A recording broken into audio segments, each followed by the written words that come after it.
Hello दोस्तों, welcome to our YouTube channel. तो कैसे हो आप सब लोग? उम्मीद करता हूँ स्वस्थ होगे, मस्त होगे और पढ़ाई में व्यस्त होगे।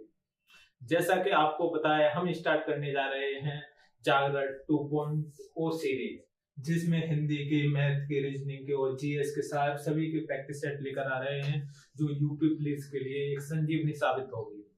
तो यूपी पुलिस के लिए एक अच्छी ऑथेंटिक एमसीक्यू बेस्ड, जिसमें हम थ्योरी साथ साथ लेकर चलेंगे, एक ऐसी सीरीज लेकर आए हैं जिसमें यूपी पुलिस में हूबहू क्वेश्चन मैच खाएंगे। तो देखते हैं फर्स्ट प्रैक्टिस सेट। ये practice set first practice set है जो हम आज से स्टार्ट करने जा रहे हैं, और हमने इसका क्या शेड्यूल बनाया है ये आगे आपको दिखाएंगे।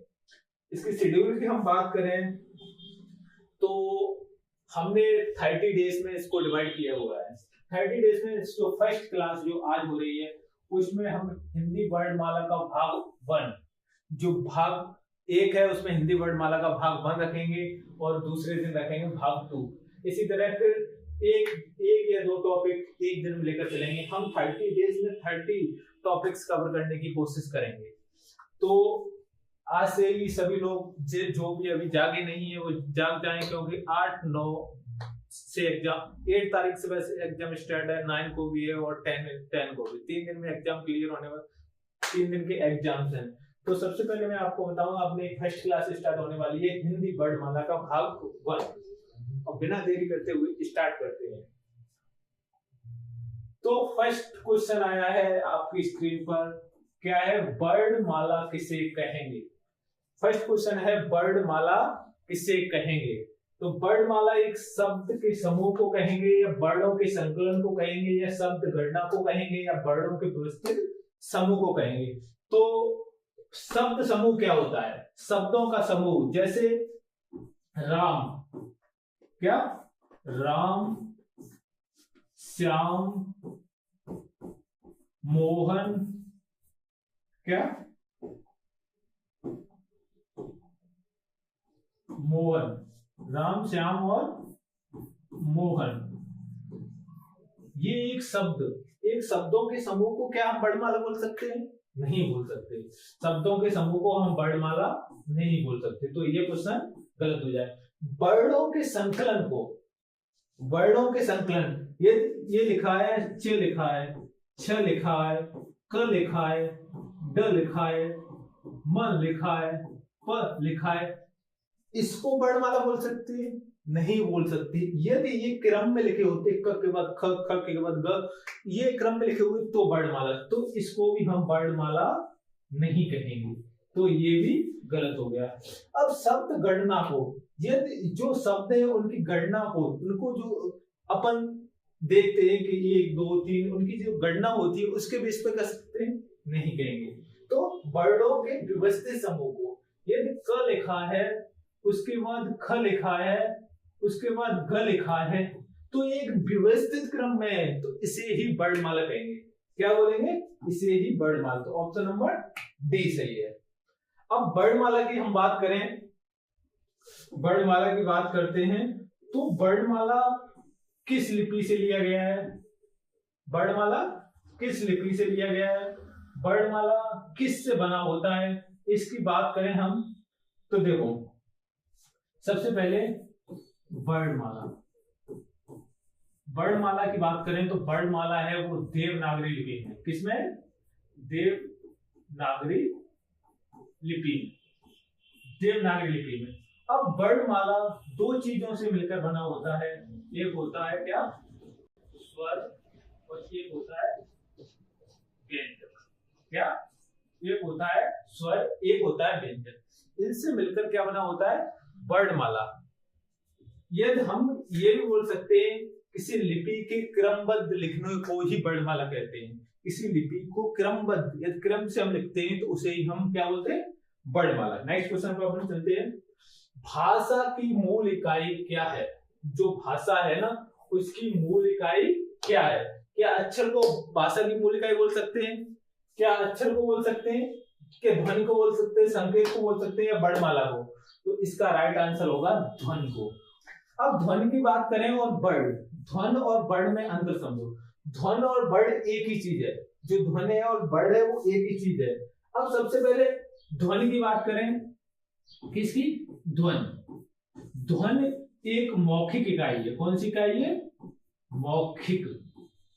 ध्वन एक मौखिक इकाई है जो हम बोलकर स्पष्ट कर सकते हैं। और यहीं पर हम इसकी यहीं पर हम वर्ड की बात करें, किसकी? वर्ड की बात करते हैं, तो ये एक लिखित, कौन सी? लिखित इकाई है। कौन सी? लिखित इकाई है। ये एक मौखिक इकाई है और ये एक लिखित इकाई है। अपन को वर्ड और ध्वनि में समझ में आया, ये दोनों एक ही है। ध्वनि को हम मौखिक रूप से बोल सकते हैं और लिपि को हम कैसे बोल सकते हैं? लिपि को हम बोल सकते हैं, सॉरी, ध्वनि को मौखिक रूप से और वर्ड को अपन लिखित इकाई बोल सकते हैं। क्या? लिखित इकाई। तो इसका राइट आंसर कौन सा हो जाएगा? बी। नेक्स्ट क्वेश्चन पे हम चलते हैं, वर्ड किसे कहते हैं? अब ये क्वेश्चन आ गया, वर्ड किसे कहते हैं? सार्थक, जो सार्थक शब्दों के समूह को कहते हैं, या भाषा की सबसे छोटी इकाई अविभाज्य इकाई को बोलते हैं, या वाक्यांशों के समूह को बोलते हैं, या केवल ध्वनियों को बोलते हैं? किसको बोलते हैं? भाषा की सबसे छोटी अविभाज्य इकाई को। किसको? भाषा की छोटी सबसे अविभाज्य इकाई को। इसकी भाषा की सबसे छोटी अविभाज्य जो इकाई होती है उसे क्या बोलते हैं? ध्वन। अब एक बात आता है, अक्षर किसे बोलते हैं? क्या? अक्षर। अक्षर जैसे आपने क, ये क, इसको हम अक्षर बोलते हैं। क्या बोलते हैं? अक्षर। इसे क्या? अक्षर बोलते हैं। पर आपको पता है ये किन किन वर्णों से मिलकर बना हुआ है? ये दो वर्णों से मिलकर बना हुआ है। जैसे आपने देखा होगा क, क धन अ, क धन अ, इन वर्णों को मेल से ही एक अक्षर होता है। इन क धन अ के मेल से क्या बनता है? एक अक्षर बनता है। ये आधा क है और ये इसमें अ को जोड़ दें तो ये क्या? अक्षर बनता है। ये समझ में आया आपको? भाषा की सबसे छोटी अविभाज्य इकाई, जिसको विभाज्य नहीं कर सकते क्योंकि वर्ड, ये वर्ड है, हम इसे और विभाजित नहीं कर सकते। हम अक्षर को विभाजित दो में कर सकते हैं पर हम इस वर्ड को विभाजित नहीं कर सकते। नेक्स्ट क्वेश्चन को देखते हैं, वर्णों को कितने भेद होते हैं? जो वर्ड होते हैं उनके कितने भेद होते हैं? वर्ड के कितने भेद होते हैं? 10 भेद होते हैं? नहीं। 7 भेद होते हैं? नहीं। 2 भेद होते हैं। क्या 2 भेद होते हैं? जी हाँ। वर्णों के कितने भेद होते हैं? 2। वर्णों के कितने भेद होते हैं? 2। एक को हम कहते हैं स्वर और एक को व्यंजन। क्या? व्यंजन। एक को स्वर और एक को व्यंजन। तो वर्णों को कितने भेद होते हैं? 2। एक को स्वर और एक को व्यंजन। अब इसमें डाउट्स आता है कि बहुत सारे एग्जाम्स हैं, जैसे यूपी पुलिस हो गया, लेखपाल हो गया, उसमें ज्यादातर देखा गया है कि किसी को डाउट्स होता है कि स्वर 10 होते हैं, कि 11 होते हैं, 12 होते हैं, कि 13 होते हैं। ये डाउट होता है। अब 10 होते हैं या 11 होते हैं या कितने? 12। 10 होते हैं, 11 होते हैं, कि एक 12 वाला नहीं, एक होता है 13। कितने? 13। अब 13 किस हिसाब से होते हैं उसको अभी जो समझेंगे। तो और व्यंजक एकदम क्लियर होता है। व्यंजक 33 ही होते हैं। व्यंजक एकदम क्लियर होता है। व्यंजक कितने होते हैं? 33। अब उच्चारण के हिसाब से बात करें, किसके? उच्चारण के हिसाब से ये 10 प्रकार के होते हैं। किसके? उच्चारण। और किसके? कामता प्रसाद के। यदि कामता प्रसाद के हिसाब से बात करें तो ये कितने होते हैं? 10। कितने होते हैं? 10। अब कामता प्रसाद जी के द्वारा इस क्वेश्चन आता है कि कामता जी प्रसाद द्वारा कितने स्वर होते हैं, तो 10 बोलेंगे। पर ये भी हो सकता है, यदि 10 अपन को टिक करना है तो उसके लिए ये हेडलाइटेड होना चाहिए कि कामता प्रसाद द्वारा या उच्चारण के हिसाब से। अब ये 11 किस हिसाब से होते हैं, जो हिंदी प्रबंधक है, इसके हिंदी निदेशालय है ना, हिंदी निदेशालय, हिंदी निदेशालय के हिसाब से ये 11 होते हैं। अब जब भी यदि उच्चारण के हिसाब से नहीं दे रहा है, उच्चारण के हिसाब से नहीं दे रहा है और कुछ भी नहीं लिख रहा है, तो क्या करेंगे हम 11 लिखेंगे। जो हिंदी निदेशालय जो लेखपाल में क्वेश्चन पूछा गया था उसमें सिर्फ 11 ही माने गए। कितने? 11 माने। अब 13 किस हिसाब से होते हैं, तो परंपरागत, इसके परंपरागत दृष्टि से, इसे परंपरागत दृष्टि से। ये इसमें ये हेडलाइट देता है कि 13 किस हिसाब से होते हैं, तो परंपरागत। यदि उसमें क्वेश्चन आया कि परंपरागत दृष्टि से स्वरों की संख्या कितनी होती है, तो अपन टिक करेंगे 13 को। किसको? 13 को। फिर परंपरागत आता है तो किसको टिक करेंगे? 13 को। यदि लिखा हुआ आता है कि हिंदी निदेशालय के हिसाब से कितने होते हैं, क्या हिंदी निदेशालय के हिसाब से, तो 11 करेंगे। और उसमें लिखा होता है कि परंपरागत दृष्टि से, तो 13, तो कितने करेंगे? 13। यहीं पर नेक्स्ट क्वेश्चन आता है, किस समूह में सभी स्वर दीर्घ हैं? किस क्रम में सभी स्वर दीर्घ हैं? तो ये तो नहीं हो सकता, री उ सभी दीर्घ हो, ऐसा कौन सा है? ये भी नहीं है, ये भी नहीं है, तो कौन सा सही है? ये। इसमें ई, उ, ए, ऐ, ओ, औ, ये सब कैसे हैं? दीर्घ हैं। ये भी दीर्घ है, ऊपर वाला भी दीर्घ है। ये सब कैसे हैं? ये सभी कितने हैं? कैसे हैं? दीर्घ। कैसे? अब आता है संयुक्त स्वर। क्या ये आता है? संयुक्त स्वर। अब संयुक्त स्वर की हम बात करें,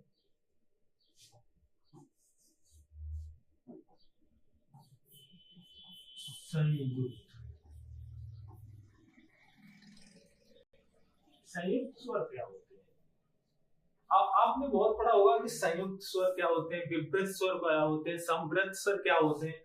तो इसकी बात करें, तो संयुक्त स्वर की हम बात करें, तो ये आपने पढ़ा होगा ए, ऐ, क्या ए, ऐ, ओ, औ।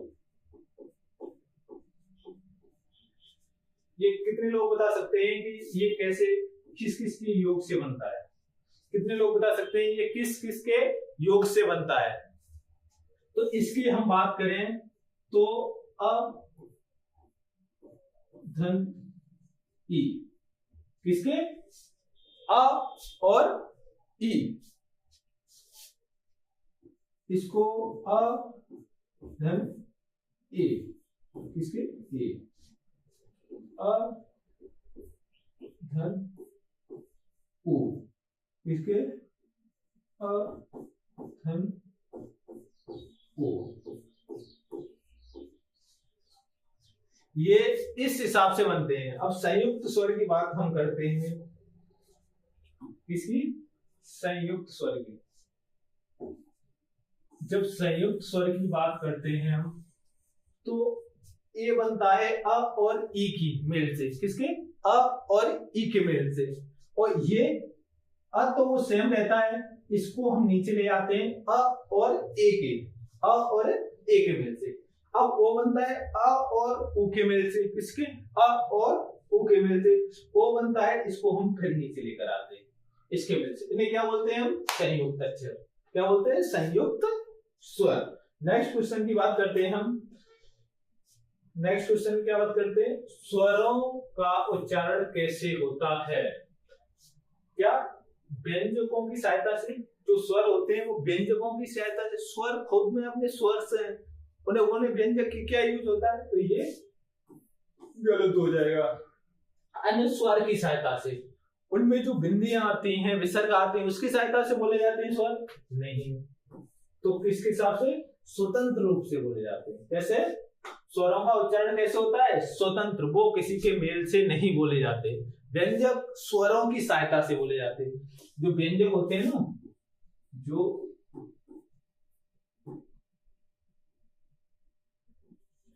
व्यंजक की बात करें तो वो किसके? स्वरों की सहायता से बोले जाते हैं। किसके? स्वरों की सहायता से। जब हम व्यंजक की बात करते हैं तो वो किसकी सहायता से बोले जाते हैं? स्वरों की सहायता से। आपने कभी, जैसे इसको एग्जांपल में मैं बताऊं तो क है, क किसके? अब इसके साथ क, ये हलंत वाला क आता है, इसके बाद अ, इसको व्यंजक स्वर के मेल से एक वर्ड, ये किसके? ये स्वरों की सहायता से बोला जा रहा है। किसकी सहायता से? ये स्वरों की सहायता से बोला जा रहा है। तो ये स्वतंत्र। और जो स्वर होते हैं जैसे ये किसकी सहायता से बोला जा रहा है? ये किसी की सहायता से नहीं बोला जा रहा है। तो ये स्वतंत्र रूप से हो गए। कैसे हो गए? ये स्वतंत्र रूप से हो गए। कैसे? स्वतंत्र रूप से। जो स्वर होते हैं वो स्वतंत्र रूप से बोले जाते हैं, और जो व्यंजन होते हैं वो स्वरों की सहायता से बोले जाते हैं। यहीं पर हम नेक्स्ट क्वेश्चन की बात करते हैं। तो मात्रा के आधार पर स्वर कितने प्रकार के होते हैं? जो मात्राएं होते हैं उनके आधार पर स्वर कितने प्रकार के होते हैं? 2 प्रकार के, 3 प्रकार के, 4 प्रकार के या 5 प्रकार के? तो इसका आंसर हो जाएगा 3 प्रकार के। कौन कौन से? एक ह्रस्व होता है, एक दीर्घ होता है, एक लुप्त होता है। एक ह्रस्व होता है, एक दीर्घ होता है, एक लुप्त होता है। अब डाउट बनता है, ह्रस्व क्या होते हैं, दीर्घ क्या होते हैं, लुप्त क्या होते हैं? तो इनकी बात करें, जो ह्रस्व होते हैं वो होते हैं छोटे वाले, जैसे ह्रस्व हो गया। अब जो बड़ा है वो दीर्घ हो गया। अब लुप्त स्वर कौन से होते हैं? सबसे बड़ा क्वेश्चन बनता है कि लुप्त कौन कौन से होते हैं। तो मैं लुप्त की बात करता हूं तो आपने जैसे पढ़ा होगा राम, जैसे राम। अब जो लाइन बनी चली जा रही है वो लुप्त स्वर की है। जैसे राम हो गया ओम, क्या हो गया? राम के बाद क्या हो गया? ओम।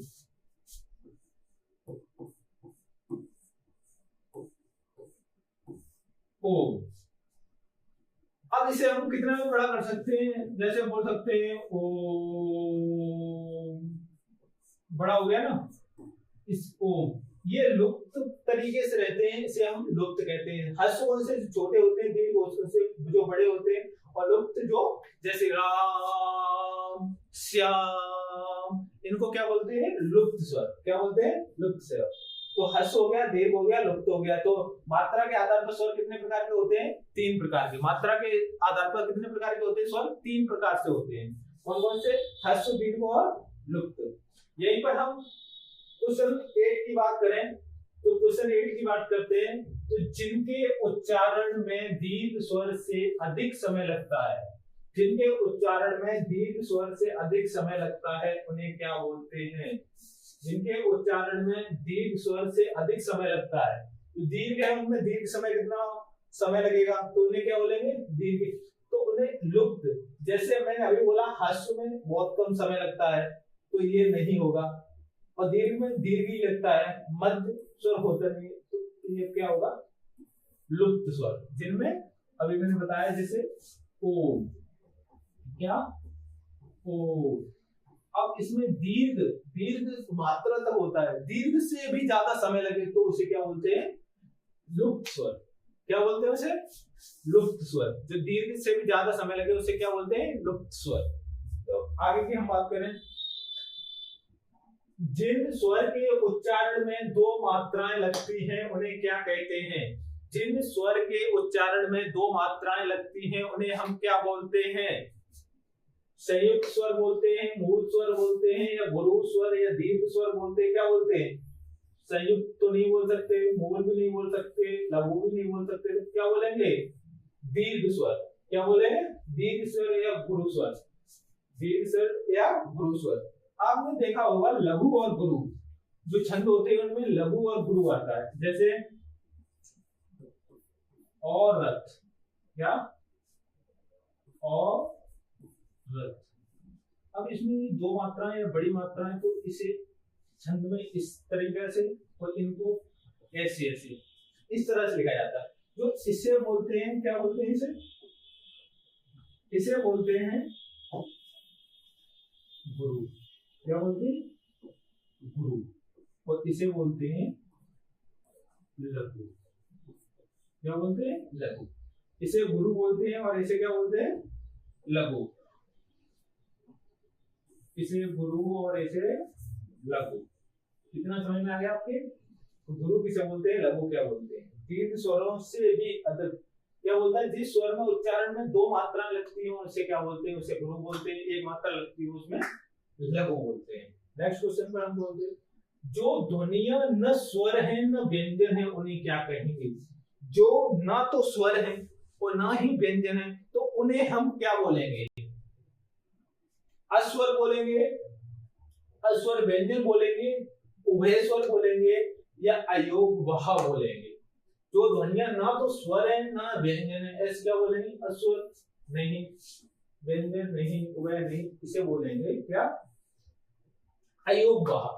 ना तो ये स्वर में आते हैं, ये अ और विसर्ग, ना तो ये स्वर में आते हैं ना तो व्यंजन में आते हैं। ना तो ये स्वर में आते हैं ना तो व्यंजन में आते हैं, तो इन्हें क्या बोलते हैं? अयोग वहा। इन्हें क्या बोलते हैं? अयोग वहा। नेक्स्ट क्वेश्चन है, हिंदी वर्णमाला में स्वरों की संख्या कितनी है। जो हिंदी वर्णमाला है उनमें स्वरों की संख्या कितनी है। अब हिंदी वर्णमाला में स्वरों की संख्या की बात करें, इसकी स्वरों की संख्या, अब ना तो इसमें उच्चारण के हिसाब से दिया गया है ना तो इसमें परंपरागत दिया गया है, तो हम किस पर टिक लगाएंगे? हिंदी निर्देशालय द्वारा। हिंदी निर्देशालय द्वारा कितने माने गए? 11। तो इसका राइट आंसर कौन सा हो जाए? यदि इसमें दिया जाता कामता प्रसाद द्वारा तो 10 लगते, और इसमें दिया जाता परंपरागत दृष्टि से तो 13 लगते। तो निम्नलिखित में से कौन सा संयुक्त स्वर नहीं है। निम्नलिखित में से कौन सा संयुक्त स्वर नहीं है? क्या ए है, आई है, ऊ है या ओ है? तो इसका राइट आंसर हो जाएगा ऊ, मूल दीर्घ स्वर। इसे क्या बोलते हैं? मूल दीर्घ स्वर। क्या बोलेंगे इसे? मूल दीर्घ स्वर। अब क्वेश्चन नंबर, ये हो गया मूल दीर्घ स्वर। तो क्वेश्चन नंबर 13 है, उत्पत्ति के आधार पर स्वरों के दो मुख्य भेद हैं। उत्पत्ति के आधार पर स्वरों के मुख्य भेद कौन कौन से हैं? मूल स्वर और संधि स्वर। कौन कौन से? मूल स्वर और संधि स्वर। किसके हिसाब से है? उत्पत्ति के आधार पर। किसके हिसाब से? उत्पत्ति के आधार पर मूल स्वर है, और अब जीव के भाग के आधार पर। अब इसमें क्वेश्चन आता है, क्या आता है? जीव के भाग के आधार पर। जो जीव के भाग के आधार पर, जो जीव है उसके भाग के आधार पर क्या क्या होता है? कितने भागों में डिवाइड किया है? 3 भागों में डिवाइड किया है। इसमें 3 भाग। तो कौन कौन से भाग है, कोई बता सकता है? इसमें कौन कौन से भाग है? अग्र, एक हो गया अग्र, क्या हो गया?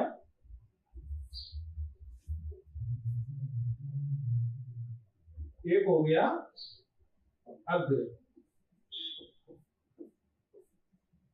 एक हो गया मध्य, और एक हो गया पश्चिम। अब इसमें ये क्वेश्चन बनता है, अग्र कौन सा भाग होता है, मध्य कौन सा भाग होता है, और पश्चिम कौन सा भाग होता है। तो ई ए ऐ, क्या ई और ए नहीं, जो ई और ए नहीं, इसे बोलते हैं अग्र। क्या बोलते हैं इसे? अग्र। अग्र किसे बोलते हैं? ई ए नहीं, ई ए नहीं। अब मध्य में क्या आता है? अब क्या आता है? अब इनको छोड़ के जो भी बचे हुए हैं वो किस में आ जाएंगे? पश्च में। क्या क्या आ बचा है? क्या बचा है? आ बचा है, ऊ बचा है, ऊ बचा है, ओ बचा है, औ बचा है। ये सब किस में आ जाएंगे? ये आ जाएंगे पश्चिम में। अब आपको जीव के आधार पर पता चल गया अग्र, पश्च, अग्र, मध्य और पश्चिम। ये अग्र क्या होता है? इसे याद करने का एक तरीका है अग्री। अग्री, अग्र, अग्री की बात करो, ई ए,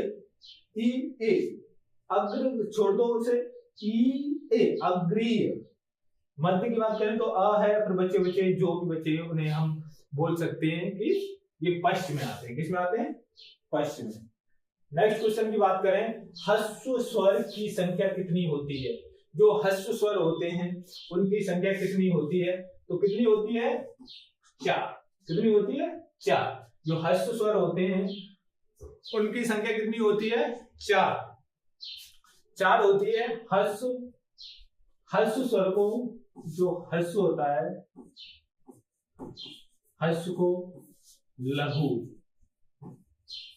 लघु भी बोलते हैं और मूल। इन्हें ह्रस्व स्वर, लघु स्वर, मूल स्वर, ये किसे बोलते हैं? ह्रस्व स्वर को। और इनकी संख्या क्या? अ, ई, उ और ऋषि। इनकी संख्या कितनी होती है? 4। अ, ई, उ और ऋषि। अब क्वेश्चन नंबर 15 की बात करें, दीर्घ स्वर के 2 उपवेदों को क्या कहते हैं? जो दीर्घ स्वर है उनके जो 2 उपवेद हैं उन्हें क्या कहते हैं? तो उन्हें बोलते हैं सजाती और विजाती। क्या बोलते हैं? सजाती और विजाती। क्वेश्चन नंबर 15 का क्वेश्चन नंबर 15 क्या था? दीर्घ स्वर के 2 उपवेदों को क्या बोलते हैं? दीर्घ स्वर को 2 उपवेदों को क्या बोलते हैं? तो अब देखो, सजाती और विजाती होते क्या है? क्या? सजाती और एक होता है विजाती। विजाती बिना जाति के, सजाती में जाति के। अब सजाती और विजाती में अंतर आपको देखना है सबसे पहले कि सजाती और विजाती में अंतर क्या होता है। सजाति का मतलब होती है जो जाति के साथ आता है उसे सजाति बोलते हैं, और जो जाति के साथ नहीं, बिना, जाति मीन्स जाति के, तो उसे क्या बोलते हैं? तो आ, ई और उ। क्या? आ, ई और उ। आ, ई और उ, इसे बोलते हैं सजाति। ए, ऐ, ओ, औ। ए, ऐ, ओ, औ। तब इसे क्या बोलते हैं? सजाति। बड़ा, बड़ी, बड़ू, इसे हम सजाति बोलते हैं। क्या बोलते हैं? सजाति। अब विजाति की बात करें तो विजाति को क्या बोलते हैं? ए, ऐ, ओ, औ। ए, ऐ, ओ, औ, ये होते हैं सजाति, वो होता है विजाति। नेक्स्ट क्वेश्चन की बात करते हैं, संयुक्त अक्षर ए, ऐ, ओ, औ किनके मेल से बने होते हैं? ये मैंने बताया था, संयुक्त अक्षर जो ए, ऐ है, ओ, औ है, वो किसके मेल से बने होते हैं? तो इसका राइट आंसर क्या होगा? अ प्लस ई। अ प्लस ई मैंने पहले बताया था ए बना होता है। अब इसके साथ अ जोड़ देंगे तो ए ही बन जाता है। अ के साथ ओ जोड़ देंगे तो ओ बन जाएगा। अ के साथ ओ जोड़ देंगे तो औ बन जाएगा। ये मैंने पहले क्वेश्चन में एक बार समझा रखा है, तो इसका राइट आंसर कौन सा होगा? ए। क्वेश्चन नंबर 17 की बात करें तो जीव के प्रयोग के आधार पर अग्र स्वर क्या होते हैं? जीव के प्रयोग के आधार पर अग्र स्वर क्या होते हैं? तो जीव के प्रयोग के हिसाब से अग्र स्वर, अब अग्र स्वर की एक मैंने वो बताई थी अग्री, अग्र स्वर को बताने के लिए अग्री, ई और ए, ई और ए, अग्र के लिए मैंने क्या बताया था? अग्री। यदि इसे ट्रिक के साथ पढ़ना है तो अग्र को अग्री बोल दें, गी की मतलब छोटी की मात्रा, जैसे अग्री, सॉरी क्या बोलेंगे? अग्री। अब इसे पढ़ सकते हैं अग्र को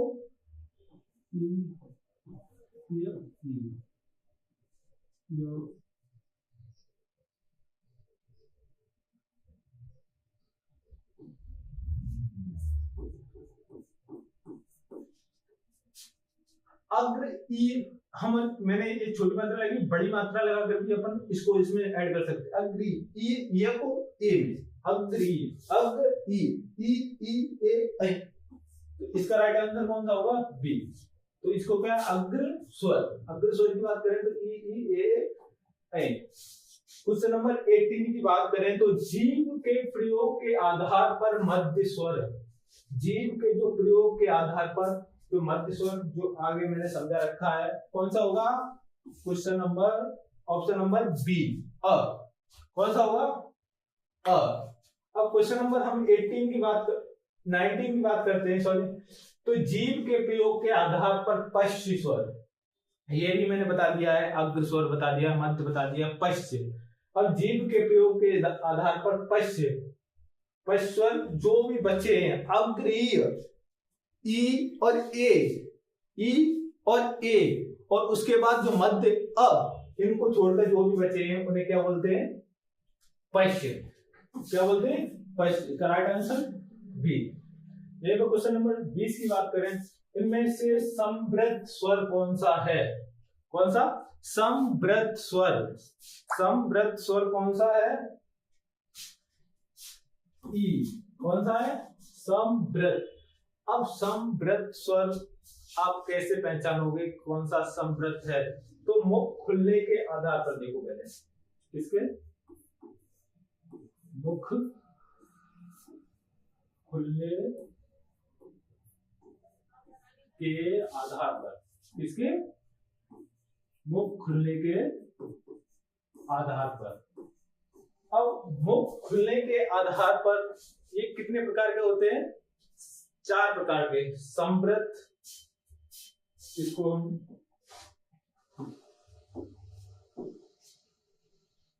4 प्रकार में डिवाइड करेंगे। एक होता है समवृद्ध, क्या?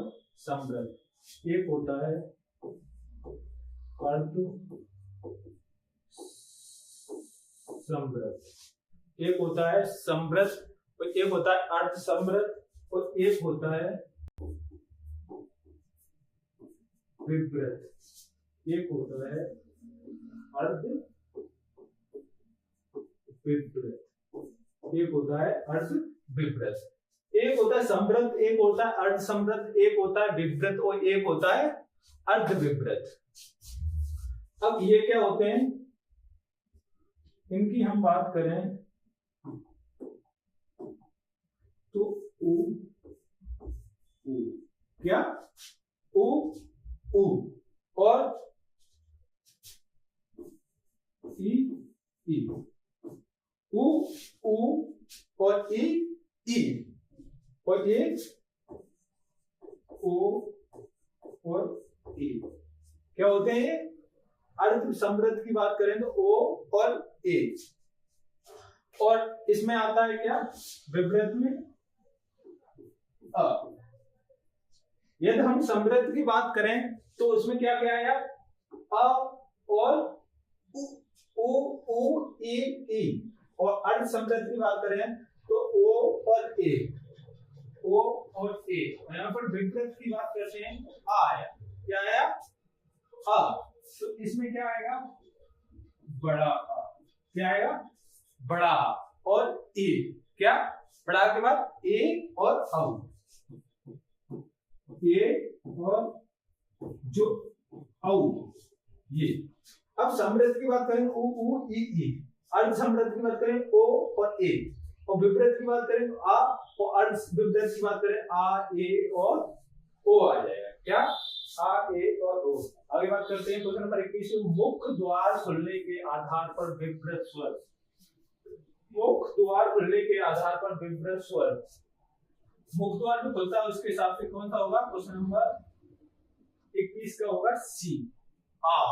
मुख खुलने के आधार पर आ, जैसे बोलते हैं मुख खुलने के आधार पर कौन सा होगा आ, कौन सा होगा आ। अब क्वेश्चन नंबर 22 की बात करते हैं तो अर्ध विपरीत, अभी बताया था अर्ध विपरीत स्वर समूह को पहचान करें। अर्ध अभी बताया था अ ए, अ ए जो लास्ट में था अ ए औ, औ और एक इंग्लिश में शब्द आता है, इसका राइट आंसर होगा ए। अब ये वर्ड्स आपने थोड़ा डाउट पैदा कर रहा है, ये कौन सा स्वर है, तो ये अंग्रेजी में आता है, किसमें अंग्रेजी में। अंग्रेजी में कहाँ आता है, जैसे आपने देखा होगा, जैसे एग्जांपल की बात करूं मैं उदाहरण की, तो आपने देखा होगा डॉक्टर, डॉक्टर क्या डॉक्टर, ये आपने देखा उसमें आता है, किसमें आता है डॉक्टर, किसमें डॉक्टर। टॉफी, जो बच्चे बोलते हैं ना पापा टॉफी चाहिए, उसी में टॉफी। मरीज बोलता है डॉक्टर के पास ले चलो, वो डॉक्टर। ये जो टॉफी है डॉक्टर है, ये इंग्लिश के वर्ड है, इंग्लिश के वर्डों में ये यूज होता है। नेक्स्ट क्वेश्चन की बात करें 23वां, जैसे अर्ध समृद्ध स्वर कौन से हैं, अभी मैंने बताए थे समृद्ध और अर्ध समृद्ध।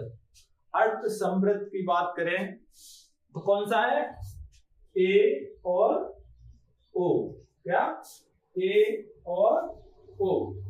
अर्ध समृद्ध कौन से होते हैं ए और ओ। नेक्स्ट क्वेश्चन की बात करते हैं 24वां, ओष्ठ दीर्घ स्वर का उदाहरण कौन सा है, जो ओष्ठ दीर्घ स्वर है उसका उदाहरण ऊ है, ई है, ऋषि है या बड़ा ऊ है, तो इसका राइट आंसर कौन सा होगा बड़ा ऊ। किसके ओष्ठ के आधार पर, किसके ओष्ठ के आधार पर।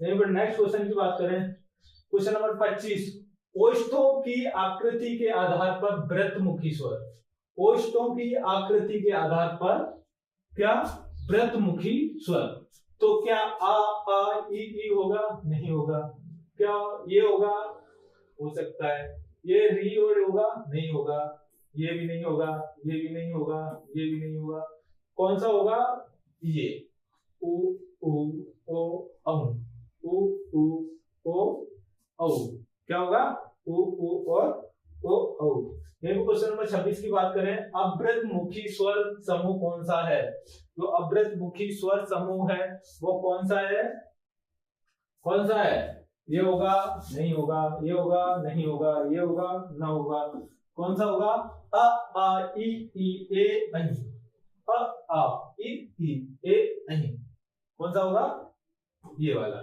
एक बार आगे बात करें, अनुनासिक स्वरों का उच्चारण स्थल है, जो अनुनासिक स्वर हैं उनका उच्चारण स्थल कौन सा है, तो क्या बोलेंगे नाक और मुंह खुलने के आधार पर। नाक के आधार पर बहुत लोगों के डाउट्स होगा कि नाक के आधार पर है, किसी के मुंह के आधार पर, किसी के ओष्ठों के आधार पर इसमें ये तीनों ऑप्शन नहीं है, तो ऑप्शन कौन सा है फर्स्ट, नाक और मुंह खुलने के आधार पर, किसके नाक और मुंह। जैसे चंद्र बिंदु, जैसे अनुनासिक, अनुनासिक जैसे बताया था, अनुनासिक क्या होते हैं, बताया था। अनुनासिक जैसे चांद बिंदी है, वो एक क्या है, अनुनासिक है। जैसे चांद में ये क्या है, अनुनासिक। ये क्या है, अनुनासिक। चांद हो गया, और क्या हो गया, गांव हो गया। चांद की बात करें, गांव की बात करें, तो ये क्या है, अनुनासिक। अब एक होता है ये क्या होता है, इसकी बात करें तो ये अनुस्वार होता है। क्या होता है ये, अनुस्वार।